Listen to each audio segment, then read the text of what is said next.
Bien, si hasta ahí no hay preguntas,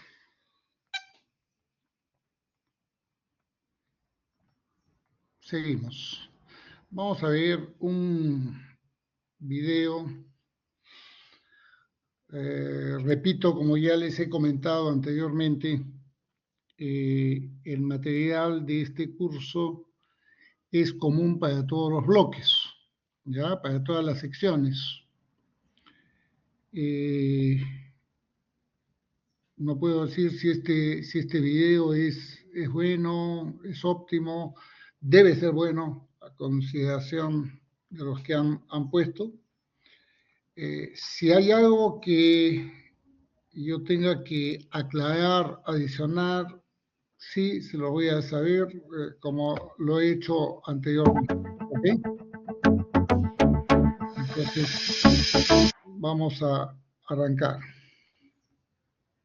A calcular y a analizar los ratios financieros. Y para ello vamos a partir del siguiente ejercicio, en donde tenemos dos empresas en donde nos dan pues diferentes datos de activo, patrimonio neto y pasivo. Y nos piden que analicemos la situación de liquidez y de solvencia de cada una de las empresas y que digamos posibles medidas correctoras. Es decir, si la situación de liquidez o solvencia no es buena, ¿qué debería hacer la empresa para mejorarlo? Pues para poder saber esto, esta liquidez y solvencia, necesitamos calcular los ratios financieros. Vamos a empezar con la liquidez. Aquí, aunque puede ser que en algunos libros veamos algún ratio más que mide la liquidez, los dos principales son los dos que yo te he puesto aquí, el ratio de liquidez y el ratio de tesorería. Si el ejercicio no te especifica y te pide la liquidez, pues yo te recomiendo calcular estos dos, ratio de liquidez, ratio de tesorería. ¿Qué me mide la liquidez? Bueno, la liquidez me mide la capacidad que tiene la empresa para pagar sus deudas a corto plazo, es decir, sus deudas que tiene que devolver en el próximo año. Por ejemplo, imagínate que esta empresa, pues a lo largo de los siguientes meses, tiene que devolver un préstamo al banco o tiene que pues pagarle una cantidad de dinero a los proveedores porque le ha vendido una serie de materias primas. Bueno, pues lo que quiere saber esta liquidez, estos ratios, es si la empresa va a ser capaz de, durante el próximo año, pagar estas deudas. Por tanto, fíjate que los dos ratios, y lo que estamos midiendo son las deudas a corto plazo, es decir, el pasivo corriente, ¿no? Acuérdate, pasivo corriente es deudas que hay que pagar a corto plazo en el próximo año, pues fíjate que en este caso en los dos ratios lo tenemos abajo, ¿vale? Nosotros queremos ver si podemos pagar este pasivo corriente. Bueno, ¿cómo vamos a saber si lo podemos pagar o no? Bueno, pues vamos a empezar con el ratio de liquidez y vamos a ver qué es lo que comparamos. El ratio de liquidez lo que quiere saber es, bueno, pues para pagar estas deudas a corto plazo, este pasivo corriente, ¿cuánto dinero va a generar durante el próximo año? Recuerda que dentro de un balance el dinero que una empresa va a generar en el próximo año, en menos de un año, es el activo corriente, que es precisamente la suma de existencias realizables y disponibles. Entonces vamos a ponerlo aquí claramente que la suma de estos tres elementos es el activo corriente de la empresa. Bueno, ¿por qué la empresa puede generar este dinero en el próximo año? Mira, porque el disponible nos decía la cantidad de dinero que la empresa ya tiene en el banco, en la caja, es decir, es un dinero que ya tiene y que puede usar para pagar las deudas ya.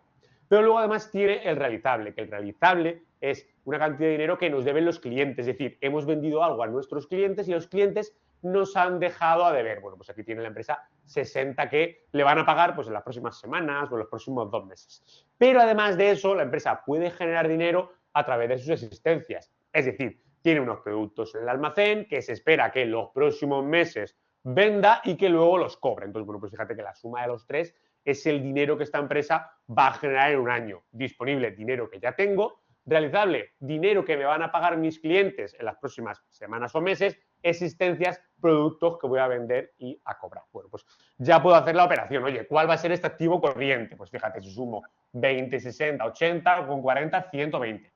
120 va a poder la empresa generar en el próximo año. ¿Y cuánto dinero tiene que devolver? El pasivo corriente, que es 40. Bueno, vamos a hacer el resultado y es 3. Esto significa que vamos a generar en el próximo año el triple de dinero de lo que tenemos que devolver, con lo cual podemos decir, oye, bien, pues una buena situación. Entonces, ¿cómo yo puedo llegar a saber qué número es bueno, qué número es malo? Bueno, pues para eso yo me tengo que aprender un óptimo, ¿vale? Es decir, ¿cuánto tiene que dar el ratio de liquidez? Pues mira, lo voy a poner aquí arriba. El ratio de liquidez, el óptimo, siempre tiene que estar entre, a ver, 1,5 y 2, ¿vale? Ese es el óptimo. Siempre tiene que estar entre 1,5 y 2. ¿Por qué entre 1,5 y 2? Porque alguno podría decir, oye, Javi, con que sean iguales ya es suficiente, ¿no? Por ejemplo, si esto de aquí abajo fuera 120, pues tú dices, oye, Javi, pues si tenemos que devolver 120 y vamos a generar 120, ¿no? 120 entre 120 es igual a 1. Pues podemos pagar igualmente. Entonces, ¿por qué 1 no es una buena situación? Porque nos quedamos sin margen de seguridad. Es decir, bueno, hemos dicho que nosotros vamos a cobrar el realizable y que tenemos unas existencias que vamos a vender. Pero ¿qué pasa si no vendemos todas las existencias? ¿O qué pasa si algún cliente no nos paga? Entonces, claro, ya tendríamos menos de 120 y si lo de abajo fuera 120 no podríamos pagar, no tendríamos esa liquidez para pagar a corto plazo. Por eso queremos que lo de arriba pues, sea algo mayor que lo de abajo. ¿Cuánto mayor? Pues más o menos entre 1,5 y 2 veces. Entonces, ¿qué sucede? Que como en este caso estamos por encima del óptimo, nosotros siempre que estemos por encima del óptimo, lo voy a poner en azul, vamos a decir que eso es un exceso, en este caso, de liquidez, ¿vale? Eso es algo que tienes que aprender con los ratios. Siempre que estamos por encima, vamos a decir que tenemos un exceso, ¿vale? Exceso de liquidez. Muy bien, ahora de liquidez, claro, porque estamos con el ratio de la liquidez. Ahora, vamos a la empresa 2. Bueno, la empresa 2, ratio de liquidez obviamente se calcula a 2, vamos a ponerlo aquí para que no nos despistemos, tiene que ser el óptimo entre 1,5 y 2 y vamos a calcularlo. La suma de existencia realizable y disponible, acuérdate, eso es el activo corriente, ¿vale? Será 100 y 30 y 20 igual a 150 y abajo el pasivo corriente, que en este caso es 100. Si yo aplico la división 1,5, bueno, 1,5 está dentro del óptimo. Entonces, como está dentro del óptimo, pues lo vamos a poner aquí. Oye, pues mira, en esta empresa número 2 estamos con un óptimo de liquidez. Bueno, pues genial. Entonces, bueno, ya podemos analizar con el primer ratio cada empresa lo que ha pasado. Empresa número 1 tiene un exceso de liquidez. Le sobra liquidez, que luego ya veremos en las medidas correctores qué ocurre cuando hay un exceso de liquidez. Y en la empresa número 2 tenemos un óptimo de liquidez, tenemos una buena situación de liquidez. Por lo tanto, si el ratio de liquidez está entre 1,5 y 2, diremos que está en el óptimo. Si está por debajo de 1,5, diremos que hay escasez de liquidez. Y si estamos por encima de 2, diremos que hay exceso de liquidez. Es decir, solo se tiene en cuenta el disponible, que es el dinero que ya tengo, y el realizable. De nuevo me tengo que aprender el óptimo, que el óptimo en este caso sobra dinero. Pues bueno, vamos a ponerlo aquí de nuevo y vamos a indicar que como siempre que es 1,2 y de nuevo, bueno, pues realizable más disponible. Entonces tenemos 30 y 20 que es igual a 50 y lo dividimos entre pasivo corriente que es 100 y ahora solo da 0,5, 0,50. Claro, fíjate ahora, no tenemos esa liquidez suficiente. Oye, mira, es que necesitamos 100 y en las próximas semanas, meses, solo somos capaces de generar 50. Bueno, está por debajo de ese óptimo que sería 0,8. Entonces, en este caso, lo vamos a poner en rojo por inmediata. Lo vamos a poner a... Bien, estoy viendo de que acá está hablando de los ratios de liquidez. Yo pensé que iba a hablar de solvencia. No sé si más adelante lo hace. Vamos a continuar un poquito más, pero sí les voy a comentar algo que ya lo dije en la clase anterior. Lo que dice el señor es a medias, ¿verdad? A medias, no verdad. ¿Ya? Tampoco voy a decir que es falso, pero que sí les indico es de que no es como debe trabajarse. ¿Por qué? Porque vean, una empresa que trabaja con productos de consumo masivo, ¿ya? Dentro de las existencias va a tener un volumen, un monto muy alto, y eso va a hacer de que su activo corriente sea bastante alto. Y el hecho que sea bastante alto, obviamente por la velocidad que mueve los productos masivos, llámese arroz, llámese papa, cualquier leche, ¿no? Uno no va a decir, oye, tiene exceso de liquidez. Disculpa, pero eso no es así porque más es lo que tiene existencias y por el volumen que mueve, ¿ya? Es bastante aceptable. En otras palabras, este ratio no está mostrando exceso de liquidez, ¿ya? Por más que sea 3 o 4, ¿ok? sí, si esto fuese, ojo, si esto fuese la prueba defensiva, sí, yo estaría de acuerdo diciendo que hay un exceso de liquidez, ¿ya? Con números tan altos en la prueba defensiva. Y tal vez inclusive en la prueba ácida, ¿ya? Pero en el ratio de liquidez general, o sea, de ninguna manera, repito, de ninguna manera uno va a decir que hay exceso de liquidez cuando no ha evaluado bien todas las cuentas. No estoy de acuerdo con el video, pero vale pues lo que se ha puesto, ¿no? Ahorita sí voy a continuar esperando que hable un poco de los ratios de solvencia. Quiere decir que tendría que vender todo mi activo, todas mis máquinas, mis locales, para poder igual a 3. Oye, que tiene. Entonces, para ello, conclusión, en la empresa 1, como estamos por encima del óptimo, tenemos un exceso de liquidez más inmediata. En la empresa 2, como estamos por debajo del óptimo, tenemos una escasez de liquidez más inmediata. Por lo tanto, el óptimo del ratio de tesorería está entre 0,8 y 1,2. Si estamos por debajo de 0,8, habrá escasez de liquidez inmediata, y si estamos por encima de 1,2, habrá exceso de liquidez inmediata. Y por último, vamos a medir la solvencia de la empresa. La solvencia es la capacidad que tiene la empresa para pagar sus deudas a largo plazo, es decir, para pagar todas las deudas que tiene. Entonces, para ello vamos a utilizar el ratio de garantía. Entonces, fíjate, como queremos saber si podemos pagar todas nuestras deudas, abajo ponemos el pasivo. El pasivo, recuerda que es todas las deudas de la empresa.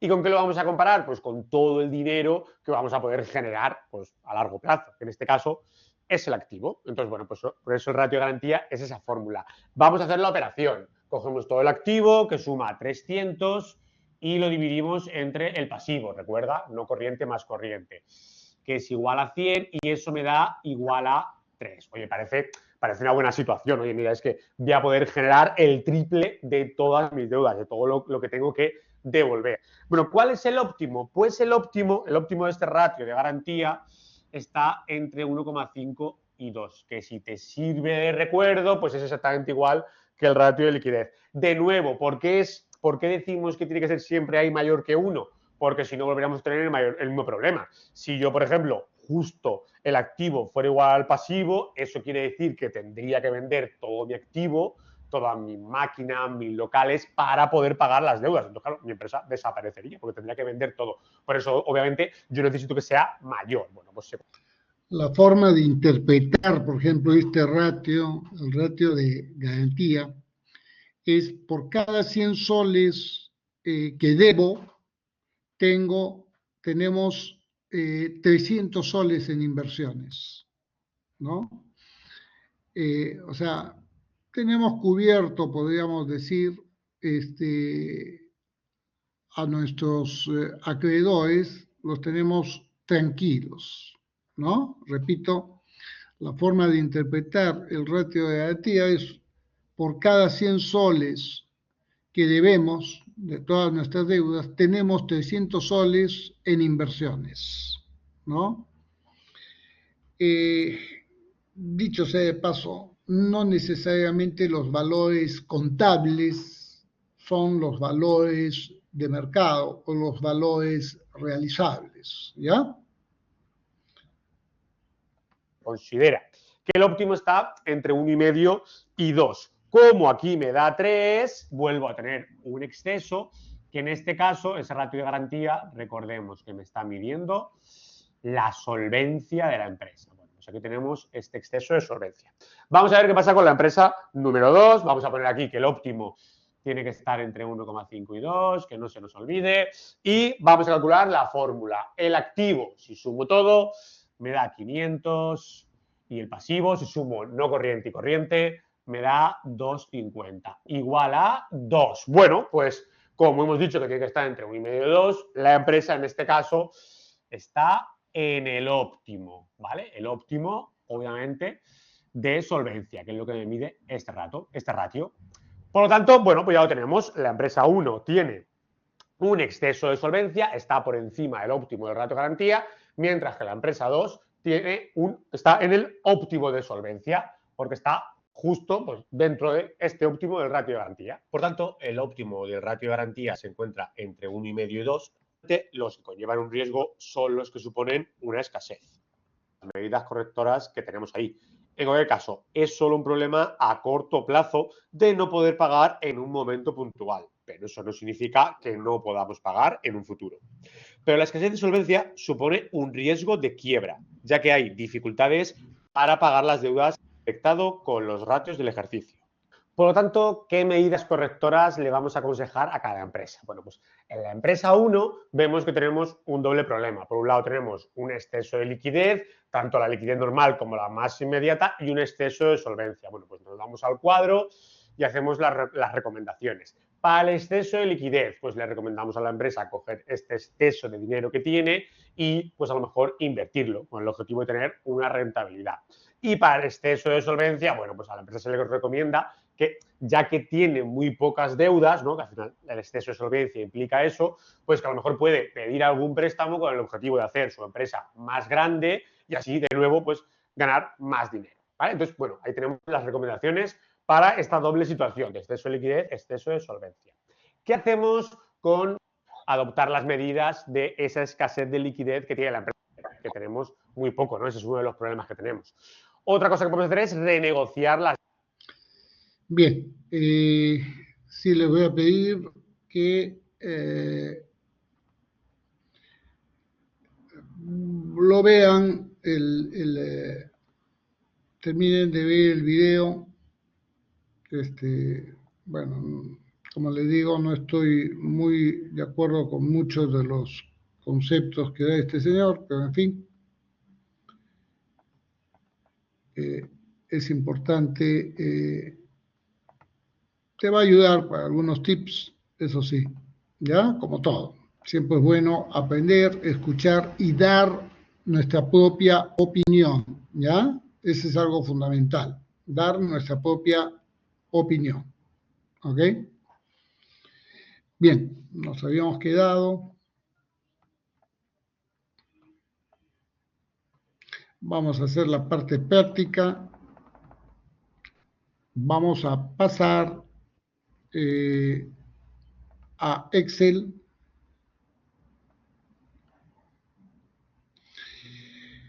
Voy a buscar algún video. Daniela me está preguntando si hay algún video que recomiende. Voy a buscar para ver un video que sea un poco más, más claro y específico, ¿ok? Y se los envío. Bien, por el momento vamos a pasar la información. Este es el estado de resultados.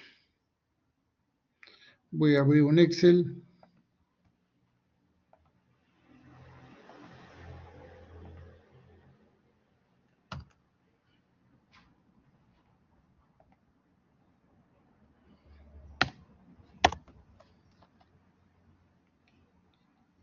Veamos.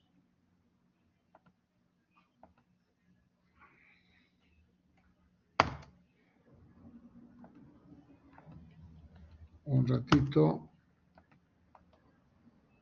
Todos, por favor, abran su Excel. Vamos a ver.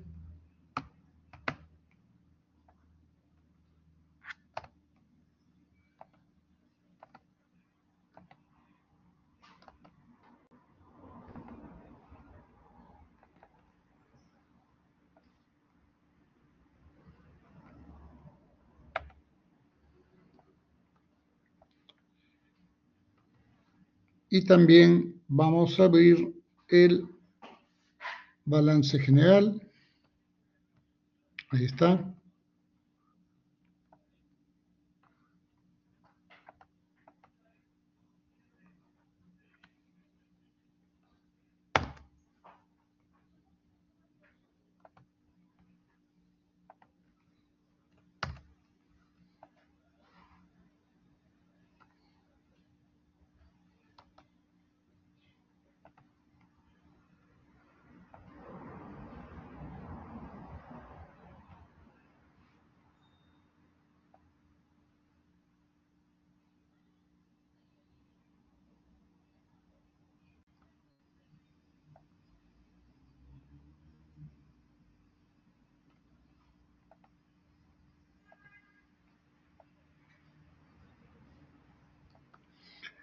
Lo que pasa es que hay veces es un poco complicado, porque en Internet vas a encontrar N cosas que publican, y repito, no necesariamente vamos a decir que lo que publican es lo correcto, ¿ya? Por eso siempre digo, con mucho cuidado, el Internet es una herramienta que puede ayudar mucho, pero que también puede malograr mucho, ¿ya? Entonces hay que tener mucho cuidado. Bien, voy a compartir, he pasado en Excel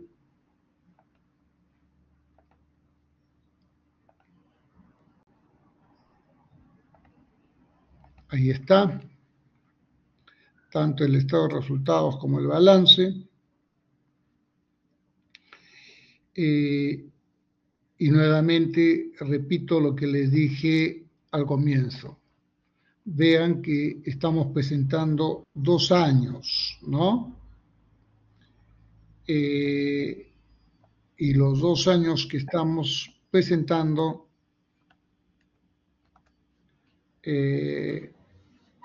es justamente para poder comparar, ¿ok? Esa siempre es la idea.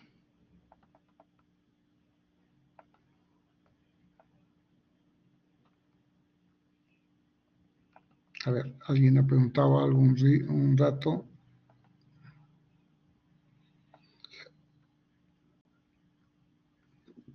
Nos pregunta María Fernanda, para el trabajo no se halla el periodo promedio de cobro ni de pago, porque no le brinda información sobre los días. No, a ver. Mira, no es necesario que tengamos la política escrita, porque repito, lo que yo les he comentado ahí era la forma como comparar internamente con las políticas. Pero cuando estamos hablando de comparación de años, ahí vemos si ha mejorado el departamento de cobranza o cómo está el departamento de tesorería, el de pagos. ¿Ya? Entonces, igual voy a decir, si el año anterior nuestros clientes pagaban a los 40 días y ahora están pagando a los 36 días, hemos mejorado nuestra gestión. ¿Ok? No necesito tener la política, de repente la política sale a 25 días. ¿Ya? O sea, no estamos bien, pero hemos mejorado con respecto al periodo anterior. ¿Ya? Y eso es lo que se busca. ¿Me dejo entender? Entonces, María Fernanda, me estabas preguntando, no se halla el periodo de promedio de cobro ni de pago porque no brinda información sobre los días. Claro que sí, ¿ya? Cuando hablamos de periodo promedio te va a salir cada cuánto se está cobrando a los clientes en tal año y en otro tal año, ¿ya? Y tú puedes ver si se ha mejorado y puedes un poco decir, bueno, esto de repente es producto de salir de la pandemia, que todas las empresas estuvieron, hacer tus comentarios, ¿ya? Para buscar algo válido, ¿ok? Anthony me dice, para el periodo promedio de cobro, es ventas totales, ventas netas, ¿ya? Ventas netas, ¿ya? Lo óptimo, sí, definitivamente es trabajar con ventas al crédito, pero normalmente las empresas pues no te ponen qué parte de las ventas es al crédito y qué parte es al contado, ¿ya? Eso es ya algo interno. Si ustedes encuentran esa diferencia de cuánto de las ventas, que no creo, ¿eh?, hayan sido al crédito o al contado, en buena hora, ¿ya? Pero tendrían que poner ahí de dónde han sacado esa información, ¿ya? Repito, normalmente no van a encontrar qué porcentaje ha sido al crédito y qué porcentaje ha sido al contado, ¿no? Pero, independiente de ello, siempre es importante cuando ustedes sacan su ratio, ¿no? En teoría no va a haber mucha diferencia en los periodos de qué cantidad de tus ventas eran al contado. Si un año al contado era, por decir, 20%, 80%, y al siguiente es 25 y 75, cuando hay en el factor no va a influir mucho, ¿ok? Ahí lo importante es buscar si ha habido mejora y luego de esa mejora, con eso yo puedo ya, como quien dice, bucear en la información para encontrar ya algo más detallado. Ahorita ustedes no van a hacer eso porque no van a estar buceando en la información de la empresa porque eso ya es algo interno. Lo que se está buscando es un análisis así desde la perspectiva y con la información que ustedes pueden manejar. ¿Estamos de acuerdo? Me dice, las cuentas por pagar y por cobrar deben ser del total de activos y pasivos o solo de la parte corriente. A ver, depende mucho de las empresas y repito, normalmente siempre la cuenta clientes o cuentas por cobrar comerciales son activo corriente, normalmente. Y la cuenta proveedores es pasivo corriente. Esto no implica que yo no pueda tener cuentas por cobrar comerciales a largo plazo. Puedo tenerlas, ¿ya? ¿Por qué? Porque si mi empresa se dedica a la construcción, y ese ejemplo ya lo di, si mi empresa se dedica a la construcción de departamentos o locales comerciales o puestos de mercado, hago mercados y vendo puestos, y doy financiamiento directo, implica que yo voy a tener cuentas por cobrar comerciales porque son del giro del negocio, ¿ya? Pero estoy dando crédito a, no sé, pues 4 años, 5 años, 7 años. ¿Me dejo entender? Y eso va a aparecer como activo no corriente. Entonces, cuando ve ahí, sí tengo que agarrar las cuentas comerciales, cuentas por cobrar comerciales, tanto en el activo corriente como en el activo no corriente, pero siempre y cuando sea la misma cuenta. ¿Se entiende? O sea, cuentas por cobrar comerciales a corto plazo más cuentas por cobrar comerciales a largo plazo. Y ahí, ojo, podrían hasta separarlas, ¿ya? Pero con información más adecuada en el sentido qué parte ha sido a largo plazo y qué parte ha sido a corto plazo para poder separar el este. De otra manera, no, ¿ok? Sí, cuando hablamos de actividades ordinarias es del giro del negocio. Acuérdate qué es lo que hemos dicho en el balance, y acá vean ustedes, donde ven estado de resultados, ese ingreso por ventas, es solo ventas del giro del negocio, no es otro tipo de ventas, ¿ya? Es ventas del giro del negocio. Ahí están las ventas, ¿ya? Son de las actividades para lo cual ha abierto la empresa. ¿Va a haber otro tipo de ingresos? Sí, pero no se pone ahí, ¿ya? Eso está en ingresos diversos, ingresos financieros, ingresos extraordinarios. Pero en ventas están solo los ingresos ordinarios o los ingresos que son parte de el giro de la empresa. ¿Estamos de acuerdo, María Fernanda? Listo. Bien, entonces vamos a continuar. Tenemos acá, y resumiendo un poco, así de manera rápida, vamos a llamar,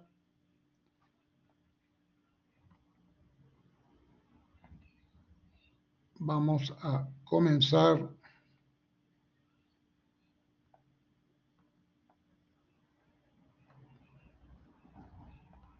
Un 5.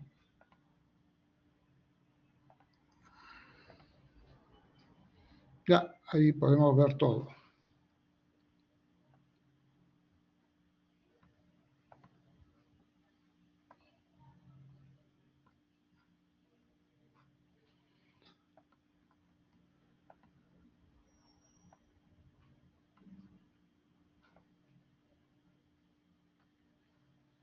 Bien, a ver quién comienza para ver si estamos de acuerdo con el ratio de liquidez general. Voy a poner acá año 21 y año 22.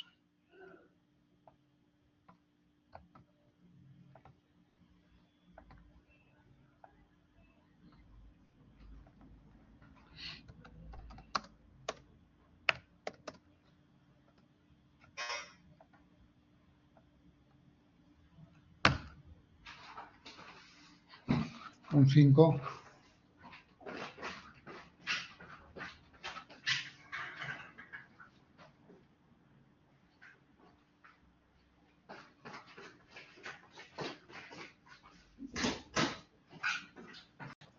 A ver, ratio de liquidez general, ese es 1. Luego vamos a hacer el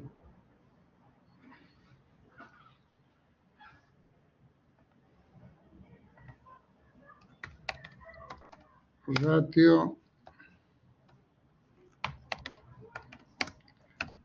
la prueba ácida, prueba defensiva, capital de trabajo,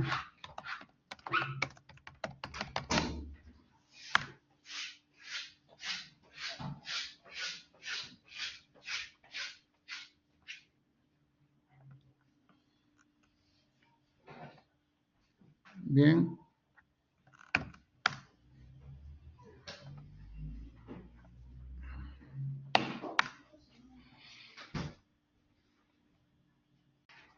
¿Quién arranca? No es necesario que estén, acuérdense siempre, ¿ya?, que es relativamente simple, ¿ya?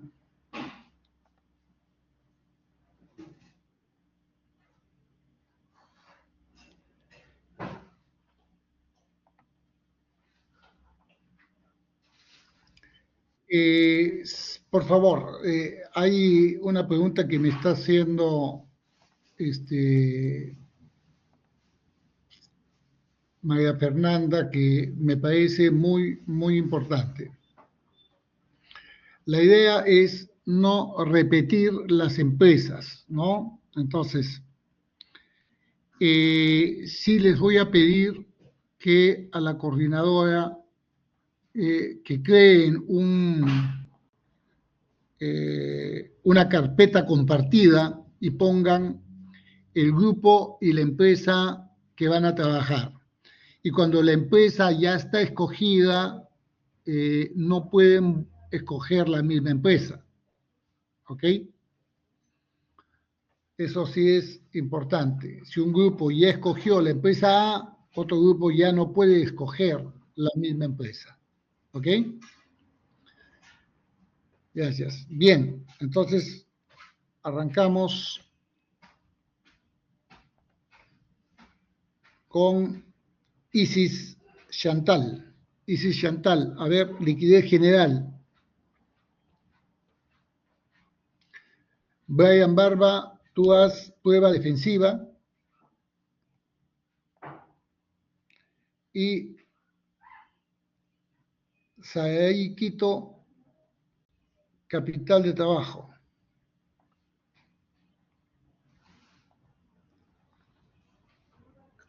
Isis Chantal, ¿qué dices?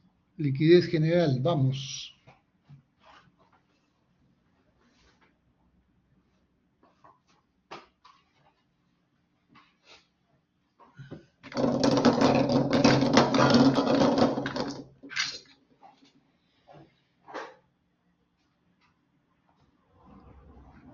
Bien, no es complicado esto, ¿ah? Ojo.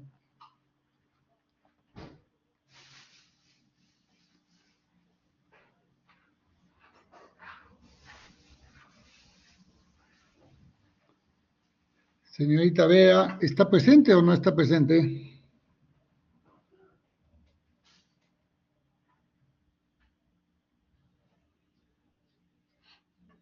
¿No te acuerdas del ratio?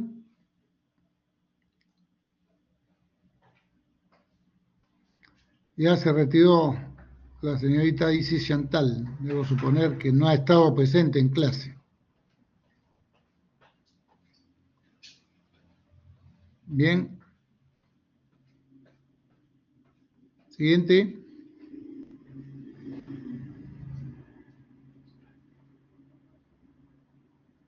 Brian Barba.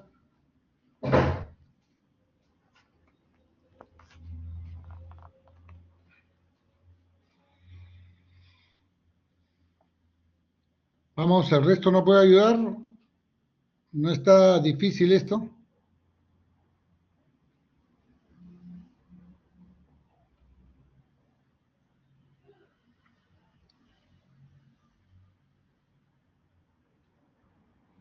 Liquidez general es el más fácil. Y es el mismo porque son los mismos valores de la clase anterior. ¿Nadie recuerda? Ah, muy bien. Gracias, María Fernanda. A ver, no es nada esto complicado. Liquidez general es activo corriente entre pasivo corriente. 1, 2, 2, 3 entre 620. El otro, 1.000.004 entre 483, ¿no? Ahí está. Vamos a poner a 2 dígitos nada más.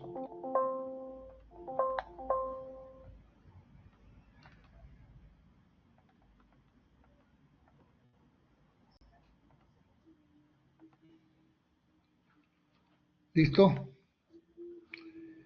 La prueba ácida, ¿se acuerdan? Era lo mismo, solo que vamos a restar, en este caso, a el activo corriente, 1.223.000, le vamos a restar las existencias, ¿no? Los inventarios, 289. Y dividimos entre el 620. En el otro, el 1.000.004, le vamos a quitar los inventarios y lo vamos a dividir entre el 600, en el 483.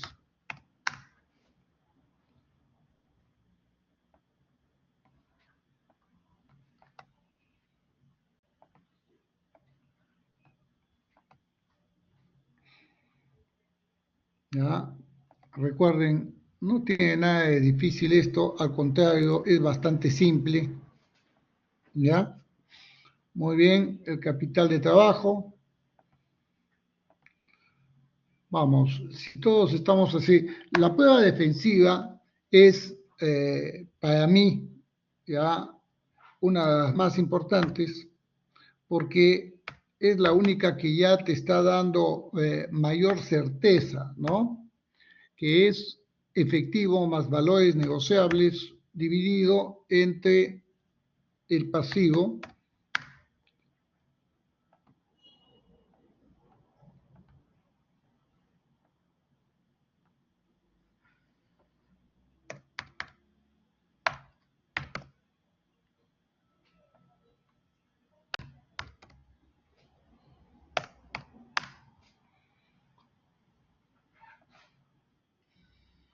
hasta ahí estamos, 288, 51, 483. Listo. Y terminamos con el capital de trabajo.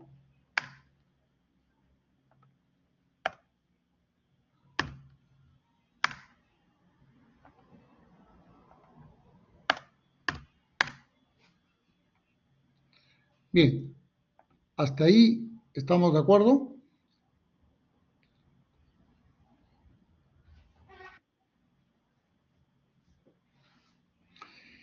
Vamos a hacer ahora, María Fernanda nos dice el periodo promedio de cobro y pago.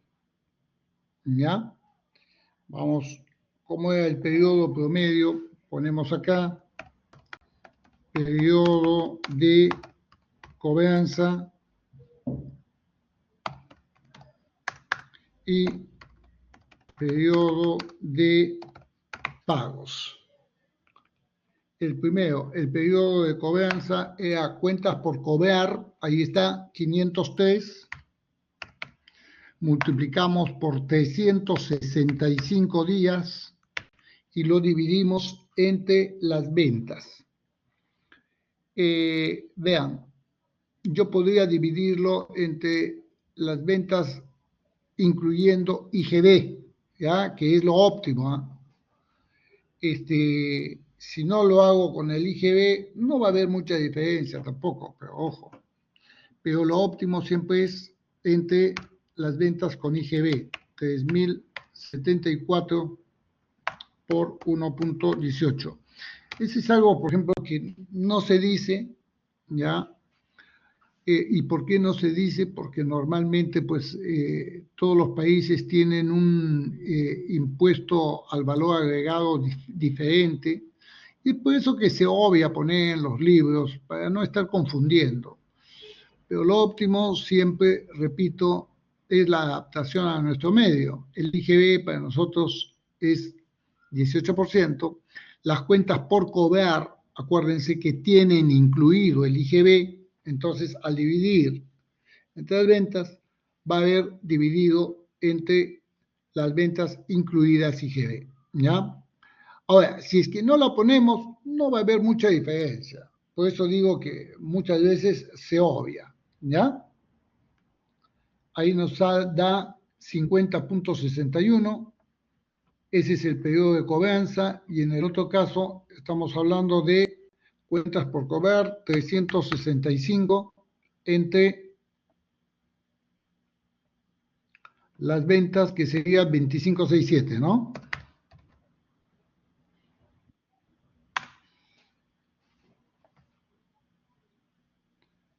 Ingreso por ventas,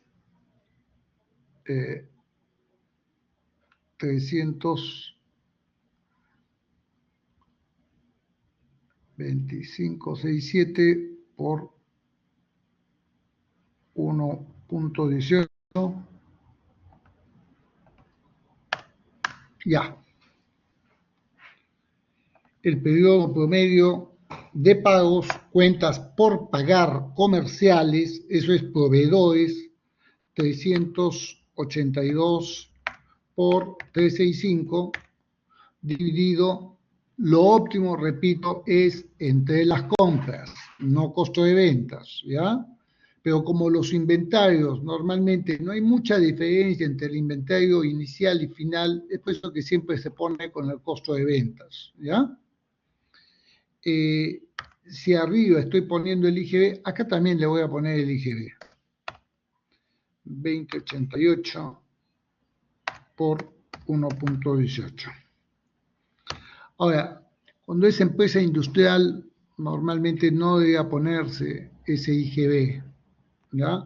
Ustedes cuando lo hagan, no se hagan problemas en esto del IGB, ¿eh? Por si acaso, ¿ya? Sí, vamos a trabajar mejor sin IGB, no quiero que se complique en la vida, déjenlo ahí, entre 20 y 88. El otro, estamos hablando de cuentas por cobrar comerciales, 270 entre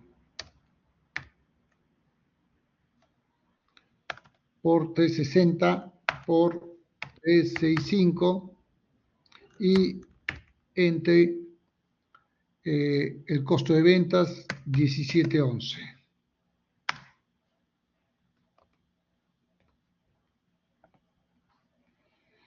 Bien, preguntas hasta ahí.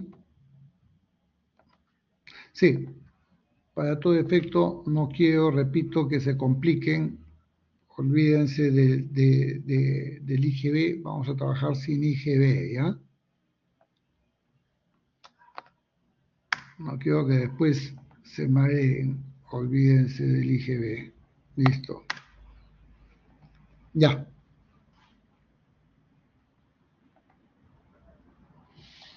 Ahí estamos todos.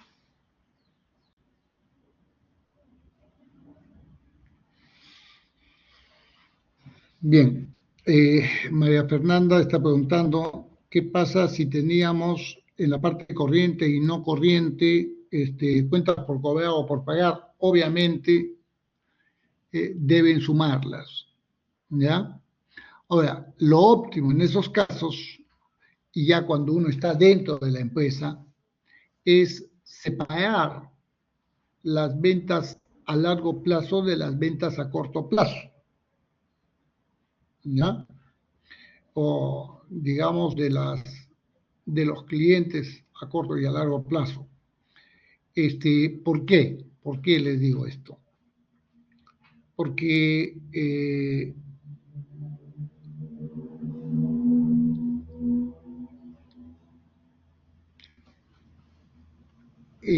este ingreso por ventas es independiente de la forma de pago, ¿no? Es muy complejo que yo continúe tratando de cobrar, pero estas cuentas por cobrar en el largo plazo pueden venir de hace 2 años, 3 años, y no van a tener relación con las ventas de este año. ¿Se entiende? ¿Ya?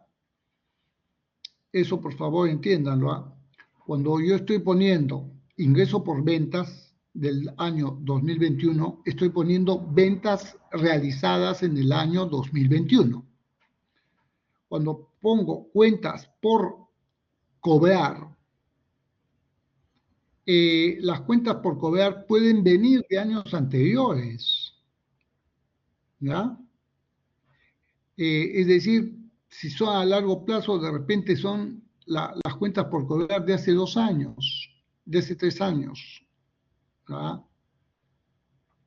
Entonces, la idea con incluirlas es simplemente para poder sacar un factor y compararla,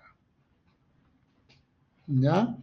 Pero si nosotros vemos de que si esto es algo continuo, siempre se da este tipo de ventas y siempre lo registramos como parte, hay cuentas comerciales a corto plazo y hay cuentas comerciales a largo plazo, ¿ya? Que repito, son en muy pocos negocios. Normalmente los negocios vinculados a las inmobiliarias, ¿ok? Anthony me pregunta, si hubiera cuentas comerciales en los corrientes y no corrientes, ahí se suman, repito, siempre tenemos que sumarlas, ¿ya? Pero siempre vamos a estar con el problema de que las cuentas por cobrar comerciales a largo plazo no necesariamente están vinculadas con las ventas de ese periodo, ¿ya? Pero para fines de comparación, ¿ya? Sí se puede dar en el entendido de que esas cuentas comerciales a largo plazo son parte también de la historia de la empresa, o sea, que es algo recurrente. Es por eso que sí debemos incluirlo, ¿ya? Tanto a largo plazo como a corto plazo. ¿Se entiende bien? Sí deben incluir, ¿ya? Bien, ahora vamos a continuar y vamos a poner la rotación de activos.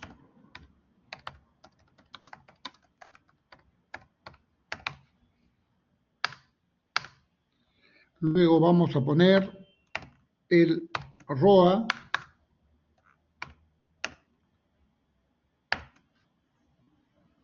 el ROE,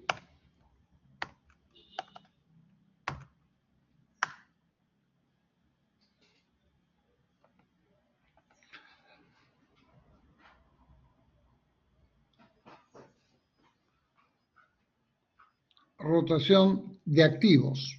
¿Alguien se acuerda cómo era la rotación de activos?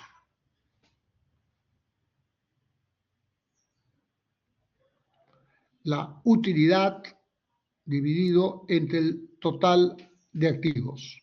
¿Ok?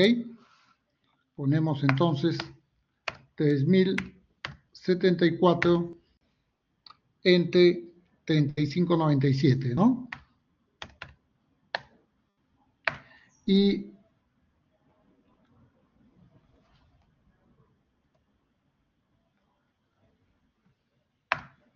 $25.67 entre 32.70.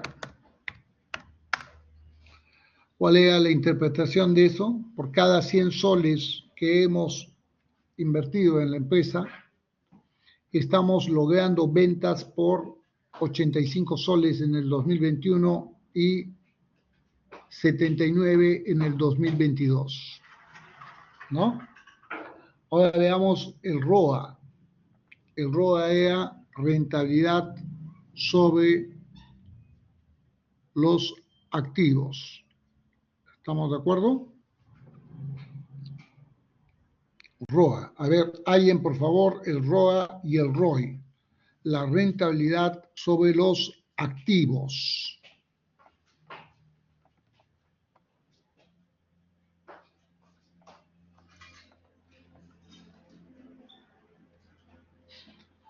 El ROA, utilidad neta entre activos. Y el ROE, la utilidad neta sobre el patrimonio.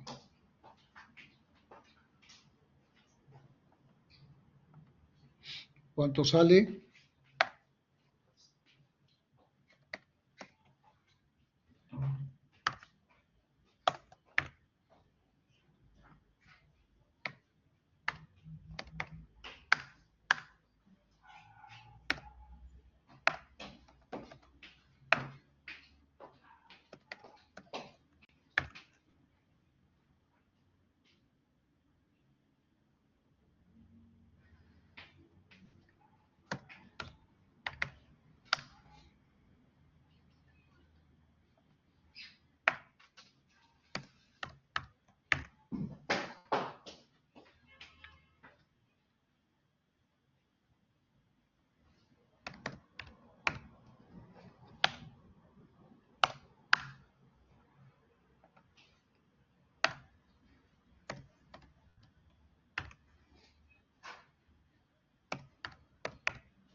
Bien, ¿preguntas hasta ahí? El ROA, rentabilidad sobre los activos. Cuando hablamos de rentabilidad es la utilidad después de impuestos, utilidad neta. ¿Ok?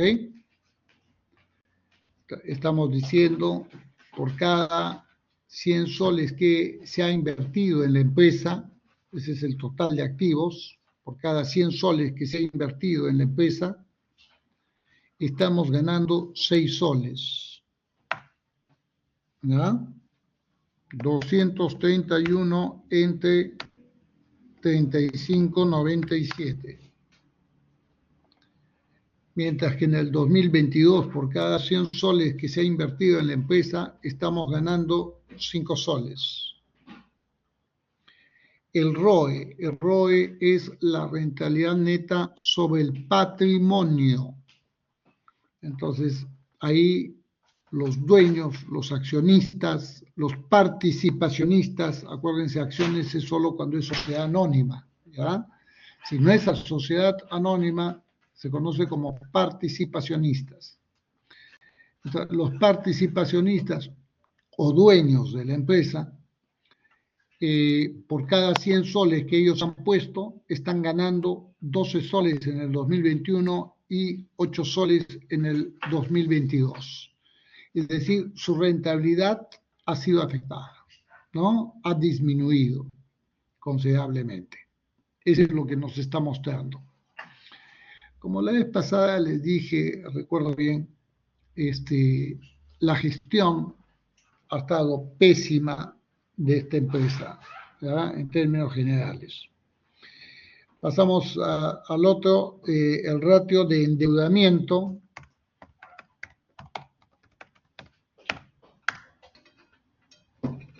Estamos hablando el total pasivo, 16,43 entre el total activo, 35,97.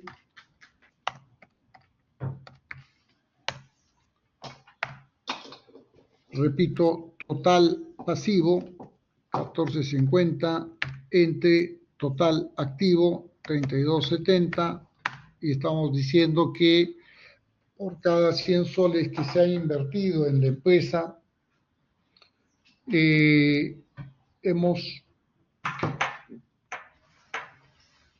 nos hemos financiado con 44 soles de terceros, ¿no? En el 2022. Y en el 2021, por cada 100 soles invertidos en la empresa, hemos logrado financiamiento de terceros por 46 soles. El grado de propiedad es simplemente el complemento de esto, ¿ya?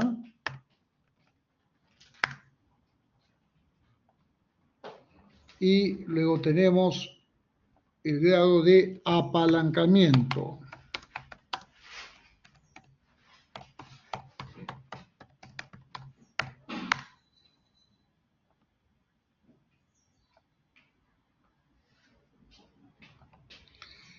El grado de apalancamiento, por favor, hállenlo. ¿Cuánto le sale el grado de apalancamiento?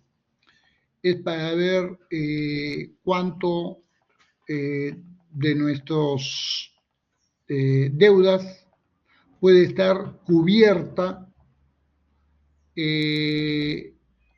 con el patrimonio, ¿ya? Es decir, pasivo entre patrimonio. Entonces, pasivo total, 16,43 entre el patrimonio, 19,54.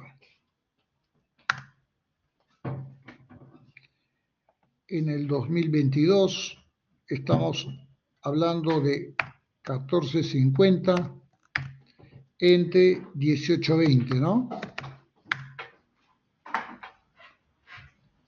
Entonces, ese es el grado de apalancamiento, es decir, por cada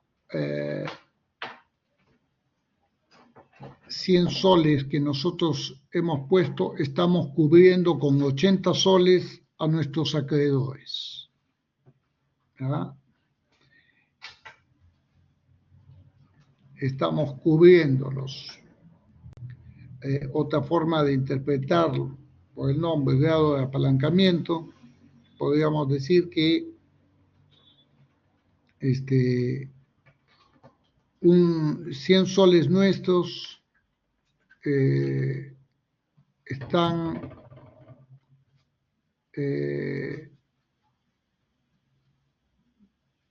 cubren 80 de nuestros acreedores, ¿verdad? Es un poco el respaldo, como quien dice. Bien, pasamos a los ratios de rendimiento, vamos a llamar, de repente podemos llamarlos margen operativo, margen bruto, margen neto. Los más importantes son estos tres: el margen bruto,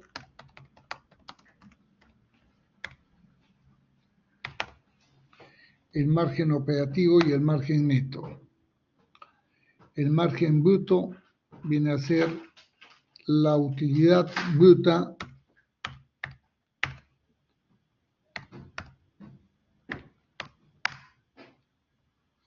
entre las ventas, el margen operativo, estamos hablando de la utilidad, margen bruto del siguiente año, 856 entre 2567.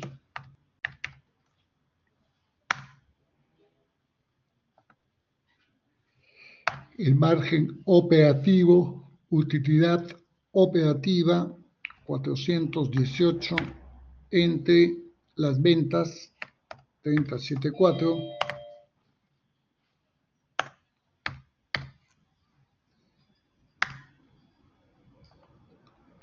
Del siguiente año, utilidad operativa 303 entre 2567.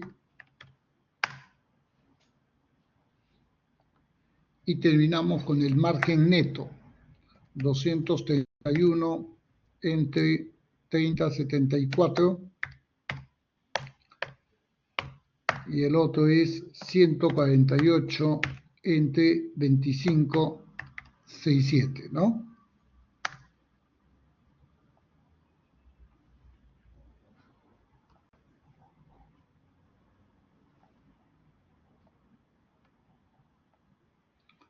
Bien, voy a aumentar un dígito más para que sea más. Bien, ahí están todos los ratios. Y bueno, podemos decir que la gestión del 2022 en esta empresa ha sido caótica por todo lado, ¿verdad?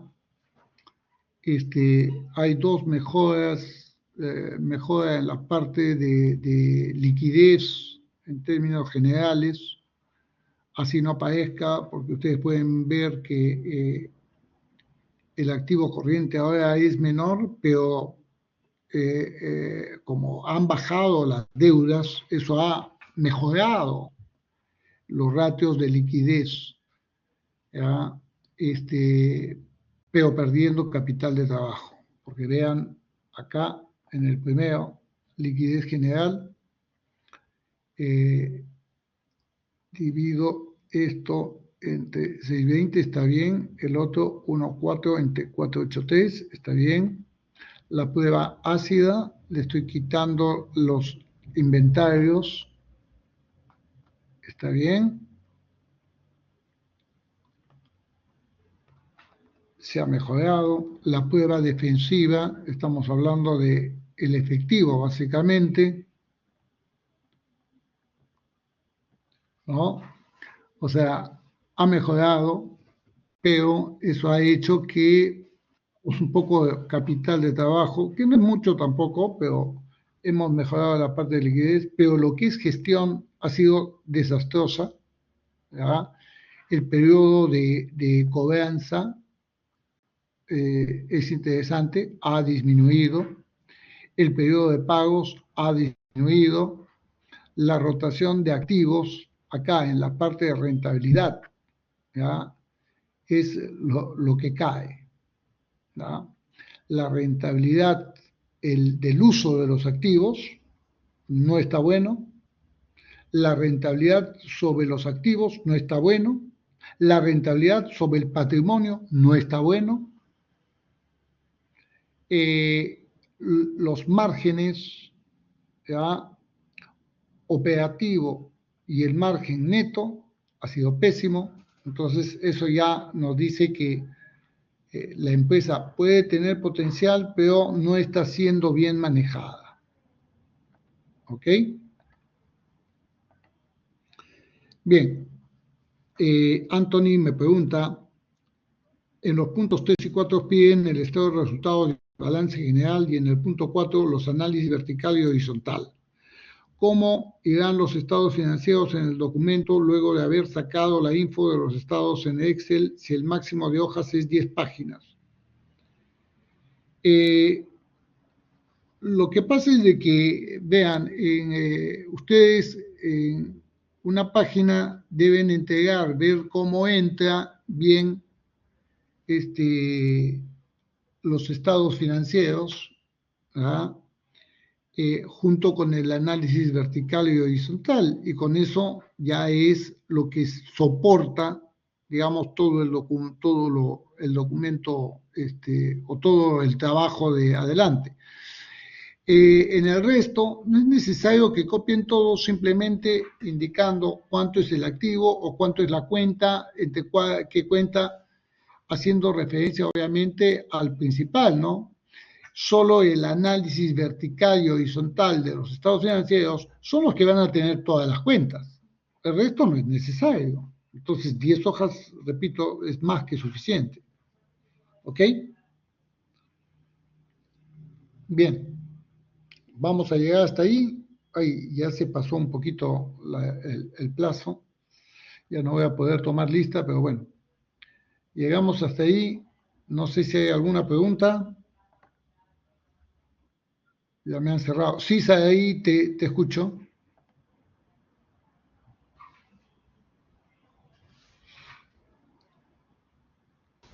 Sí, profesor, buenas tardes. Quería hacerle una consulta Sí. sobre la fecha de entrega de los documentos, tanto como el Excel, el análisis y el PPT, no sé si es que se sube, la fecha exacta para poder subir esos documentos, porque tengo entendido que la exposición va a ser el día lunes de la semana 15.